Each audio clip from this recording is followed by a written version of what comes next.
नमस्कार मित्रों, भगवत चर्चा में एक बार फिर आप सबका स्वागत है। हम लोग नारद भक्ति सूत्र पे चर्चा कर रहे हैं। 84 सूत्रों की इस भक्ति माला में 73 सूत्रों तक बात किया कल तक।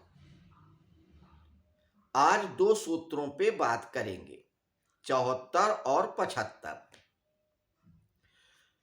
जैसा कि हम लोगों ने पिछली चर्चा में ये बात किया था और जाना था कि 74वें सूत्र से 84वें सूत्र तक नारद मुनि ने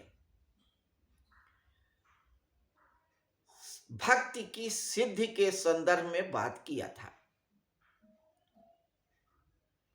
हम लोगों ने ये जान लिया है कि पहले सूत्र से 14वें सूत्र तक नारद मुनि ने भक्ति के महत्व को बताया। फिर 15वें सूत्र से लेके 33वें सूत्र तक परिभाषा पे बात किया। 34वें सूत्र से लेके 50 तक भक्ति के साधन पे बात किया।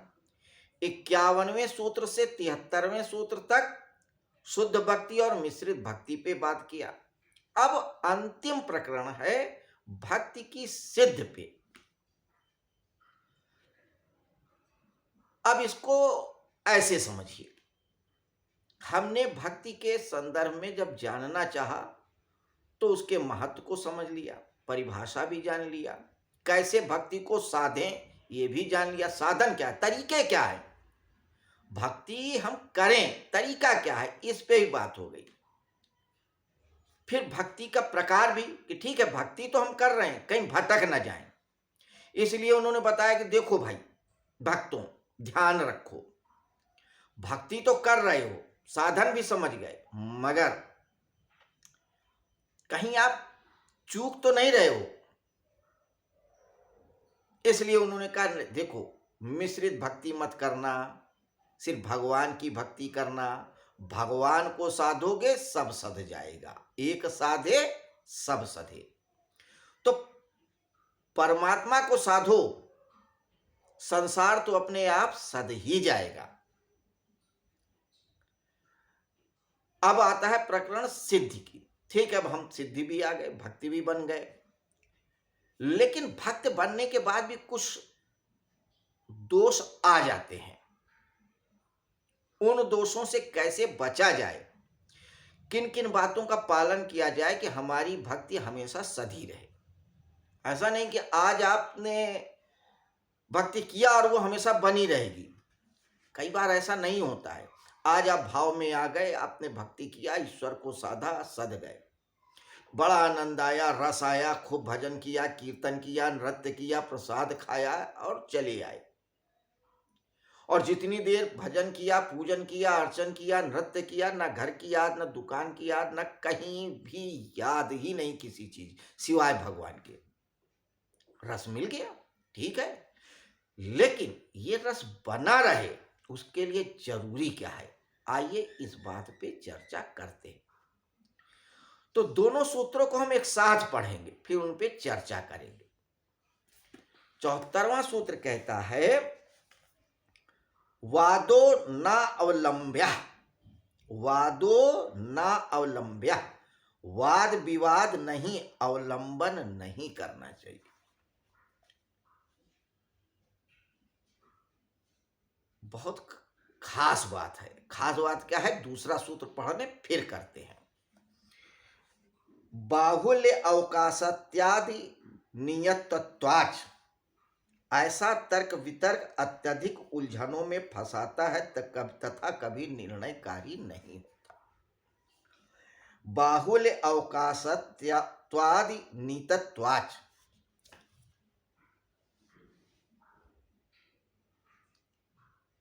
अक्सर हम लोग अपने सिद्धांत पे, अपनी बात पे, अपने तर्क पे, अपने तरीके पे अड़ जाते हैं और ये मान लेते हैं कि सिर्फ मैं ही सही हूं, जो मुझे अनुभव हुआ वही सही है, सारी दुनिया गलत है।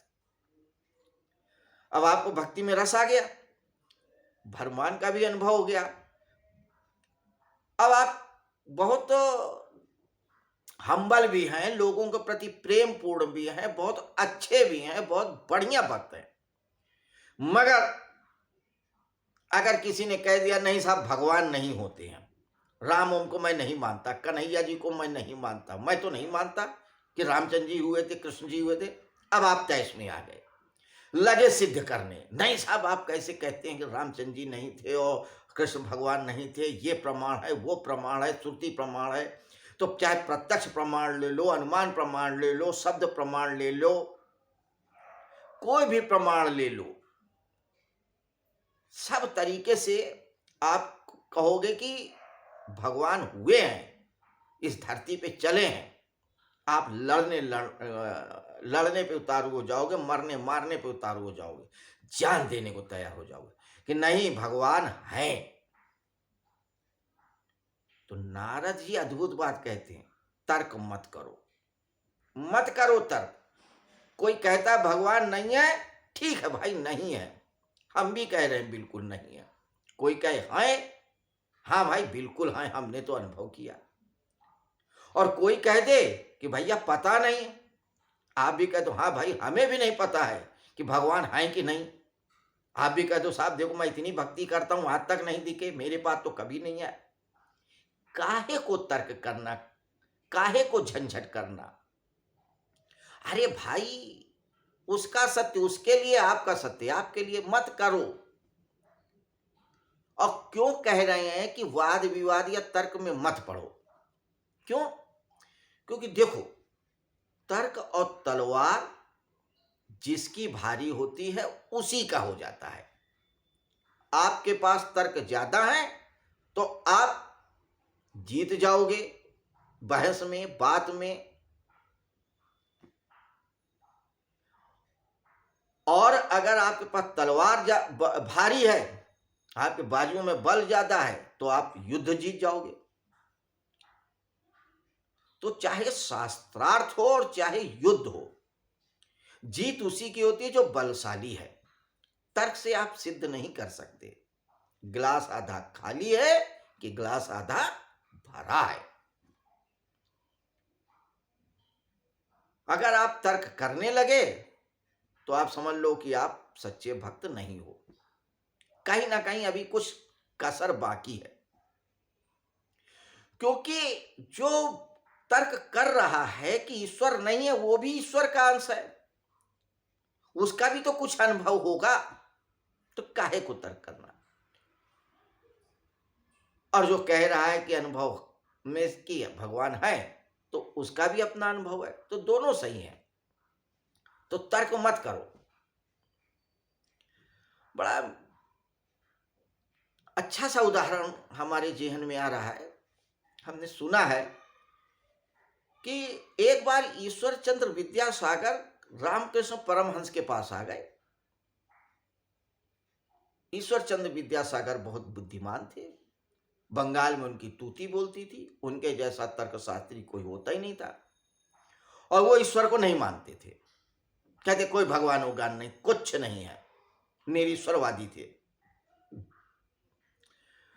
तो लोगों ने उनको चढ़ा दिया, अरे भाई आप तो कहते तो ईश्वर नहीं, हम तो मान लेते हैं, लेकिन रामकृष्ण परमहंस को अगर आप सिद्ध करके दिखाओ कि ईश्वर नहीं है, कोई देवी देवता नहीं है, तो हम मान जाए। रामकृष्ण परमहंस के पास ही ईश्वर चंद्र विद्यासागर जाते हैं, बड़ा जमावड़ा हो जाता है, बहुत से लोग आ जाते हैं, उत्सुक हो जाते हैं कि आज देखे कौन जीतता है, भक्त के तर्क जीतते हैं या निरीश्वरवादी का तर्क जीतता है। खूब लोग बैठे थे और बड़ी उम्मीद लगाए थे कि रामकृष्ण परमहंस के तर्क के आगे ईश्वर चंद्र विद्यासागर के तर्क कुछ नहीं कर पाएंगे, जो रामकृष्ण परमहंस को मानते थे। और जो विद्यासागर को मानते थे वो ये सोचते थे कि नहीं, विद्यासागर जी से तो कौन जीते सकेगा, वो विद्या के सागर है, जीत ही नहीं सकता कोई, ऐसे ऐसे तर्क देंगे, ऐसे ऐसे उदाहरण देंगे। रामकृष्ण परमहंस तो ठहरे शुद्ध भक्त। अब जैसे ही ईश्वर चंद्र विद्यासागर ने कहा कि भाई ईश्वर नहीं होता, मैं तो ये जानता हूं, रामकृष्ण परमहंस बड़े खुश हो गए, उनको गले से लपका लिया, अरे महाराज, आपने क्या बात कही है, बिल्कुल सही बात कही, हम तो आपके बिल्कुल मुरीद हो गए और बड़े प्रसन्न हो गए, खुश हो गए। विद्यासागर राम बड़े आश्चर्यचकित हो गए, अरे ये क्या कह रहा है, मैं तो उल्टी बात कह रहा हूं इसकी और ये कह रहा है कि हम बड़े प्रसन्न हुए आपकी ये बात सुन करके, हम तो बड़े खुश हो गए। रामकृष्ण परमहंस कहते, अरे भाई आपने बड़ी अच्छी बात कही भाई, बड़ा मजा आया, बहुत आनंद हुआ, आपके तर्क तो अद्भुत है। जितना वो तर्क देते ईश्वर नहीं है, उतना ही वो खुश होते, नाचते गाते। अब तर्क या शास्त्रार्थ बढ़े कैसे? रामकृष्ण बढ़ाना ही नहीं चाहते। वो कहते हैं कि भाई अगर तू मान रहा है कि नहीं है तो भाई नहीं है। बड़े आनंदित थे, मन में सोच रहे थे, या प्रभु तेरी क्या लीला है, मेरे को अनुभव कराता है कि मैं हूं और तू ही विद्यासागर बन के तर्क कराता है कि मैं नहीं हूं। कितना आनंद है, कितना अद्भुत बात है। और वो बड़े मगन थे। विद्यासागर जी थे जो, उन्होंने कहा, अरे आप कैसे इंसान हैं, आपको क्रोध नहीं आ रहा, आप तर्क नहीं दे रहे, आप मेरी बात पर प्रसन्न हो रहे हैं। तो रामकृष्ण परमहंस ने कहा, भाई मैं ये जानता हूं कि जो ईश्वर मैंने अनुभव किया कि है, वही ईश्वर आपके अंदर बैठ के कहला रहा है कि ईश्वर नहीं है। ये कितनी विचित्र लीला है, मैं तो इसी को देख के आनंदित हो रहा हूं। तो जिसने मुझको सिद्ध कराया कि ईश्वर है, वही तो कह रहा है कि ईश्वर नहीं है। तो मैं तो इसलिए खुश हूं और मैं आनंदित हूं, मैं आश्चर्यचकित हूं, मैं कौन सी बात मानूं। मैं तो आपकी बात को बिल्कुल सत्य मान रहा हूं, मैं नहीं कह रहा हूं कि आप बिल्कुल गलत कह रहे हैं।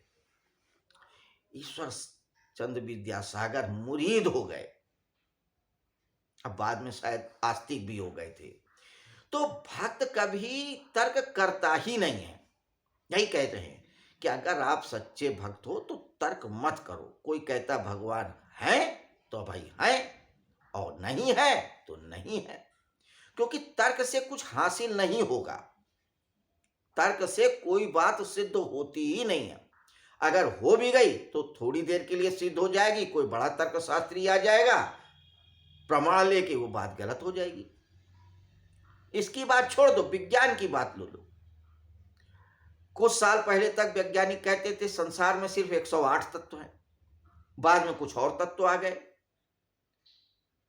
लो फिर आवर्त सारणी को चेंज किया गया। तो विज्ञान एक नियम आज बनाता है, कल उसी को खंडित कर देता है, नहीं साहब ऐसा भी हो सकता है, ऐसा भी हो सकता है। तो विज्ञान से ज्यादा प्रमाणिक क्या है, तर्क तो नहीं होगा। तो भक्त का जो अनुभव होता है, इंद्रियों के पार का अनुभव होता है। वो आंख कान नाक मुंह का अनुभव नहीं है। आंख कान नाक मुंह जीभ त्वचा तो झूठ भी बोल सकती हैं, कोई जरूरी थोड़ी है कि जो आपको दिख रहा वही सत्य हो। अरे आपके आंख में बुतिया बंद है, आप साफ नहीं देखोगे। आपके आंख में कलर ब्लाइंडनेस है, आप हरा को नीला समझोगे। जिसके कलर ब्लाइंडनेस नहीं है वो तो कहेगा हरा, और आप कहोगे नीला है, तो आप कहोगे मैं तो नीला दिख रहा है, नीला ही मानेंगे, क्योंकि आपको हरे रंग का पता ही नहीं है। ऐसे ही है, इंद्रियां झूठ बोल सकती हैं। आपके कान में कोई प्रॉब्लम है, कोई कहेगा राम, आप समझोगे काम, तब क्या करोगे। आपके नाक में जुकाम है, आप शुद्ध सूंघ नहीं पाओगे, आप कहोगे ये आम है, आप समझोगे आंवला है। तो इंद्रियों के ज्ञान पे बहुत भरोसा मत करना, इंद्रियों के जो पार है उस ज्ञान को अनुभव करना। अब आप कहोगे इंद्रियों के पार का ज्ञान कहां से आवे। इंद्रियों के पार का ज्ञान आता है योग में स्थित होकर के, भक्ति करके, निष्काम कर्म करके। जब परम का अनुभव होता है, परम की कृपा होती है, तो इंद्रियों के पार का ज्ञान मिलता है। क्योंकि ईश्वर की सत्ता दो ही प्रकार की है, एक परा एक अपरा। जो इंद्रियों के पार है वही परासत्ता है और वही परमात्मा है, और जो इंद्रियों के इधर है, जो इंद्रियों की समझ के अंदर है, वही अपरा सत्ता है। अपरा सत्ता यानी प्रकृति। तो परमात्मा प्रकृति यानी परासत्ता और अपरासत्ता का योग है, जोड़ है। इसीलिए भक्ति योग है, हठ योग है, निष्काम कर्म योग है, विषाद योग है, ज्ञान विज्ञान योग है। ये सारा योग है। तो योग का अर्थ यही है कि जो अनुभव में है और जो अनुभव में नहीं है, दोनों का जोड़ ही सत्य है। वही परमात्मा है, वही वासुदेव है, वही राम है, वही गॉड है। उसका अनुभव तभी होगा जब परमात्मा की कृपा होगी, और कृपा तब होगी जब वो प्रसन्न होगा। और प्रसन्न कब होगा? जब आप उसकी अभ्यर्थना करेंगे, उसकी पूजा करेंगे, उसका पाठ करेंगे, उसका भजन करेंगे, मनन करेंगे, चिंतन करेंगे, अध्ययन करेंगे, उसके बताए रास्ते पे चलेंगे। वही भक्ति है। तो भक्त को तर्क से बचना चाहिए। ये बात याद रखनी चाहिए, वरना जो भक्ति आपने सिद्ध कर लिया है वो भी टिकेगी नहीं। तो आप कहेंगे अरे यार ये तो आदमी ऐसे ही है, हो सकता है उनको भ्रम हो गया होगा कि भगवान है, देख लिया होगा। कई बार क्या होता है, वैज्ञानिक क्या कहते, मनोवैज्ञानिक क्या कहते हैं कि बहुत से लोगों को भ्रम हो जाता है, दिखने लगता है कि ऐसा है, जैसे रस्सी में सांप दिख जाता है, वो ऐसे किसी चीज में किसी को कोई भगवान दिख गया, पत्थर में दिख गया, पेड़ में दिख गया, बादल में दिख गया, कहीं भी दिख गया, और सोचता मैंने भगवान के दर्शन कर लिए। ऐसा भी नहीं होता है। तो कहते हैं कि ये कई बार भ्रम भी हो जाता है, आदमी का मानसिक संतुलन बिगड़ जाता है तो भी उलझुल बकने लगता है कि वो देखो भगवान है, वो देखो ये है, वो देखो वो। तो मानसिक विकार भी हो सकता है। तो अगर आप बहुत जोर देंगे तो कहेंगे अरे यार इनको हो सकता है कोई मानसिक विकार, कोई मानसिक बीमारी हो गई है, अनाप शनाप बकते रहते हैं। तो अगर आपको सत्य का जब अनुभव हो जाए, भक्त हो जाए, तो तर्क मत करें। अच्छा, और तर्क जब आप करने लगेंगे तो भी दिक्कत है। तो कहीं ना कहीं परमात्मा की एक सत्ता को आप नकार रहे हैं, ये भी बात आप जान लें। भाई अगर जो नास्तिक है वो भी तो परमात्मा का ही बना है, कोई दूसरा थोड़ी है। तो इन दो सूत्रों को भी याद रखें, तभी बात बनेगी। तो ये थी आज नारद भक्ति सूत्र पे चर्चा, 74वें और 75वें सूत्र पे। कल हम आगे के सूत्र पे बात करेंगे। तब तक के लिए आपसे हम आज्ञा चाहेंगे। नमस्कार, शुभ रात्रि।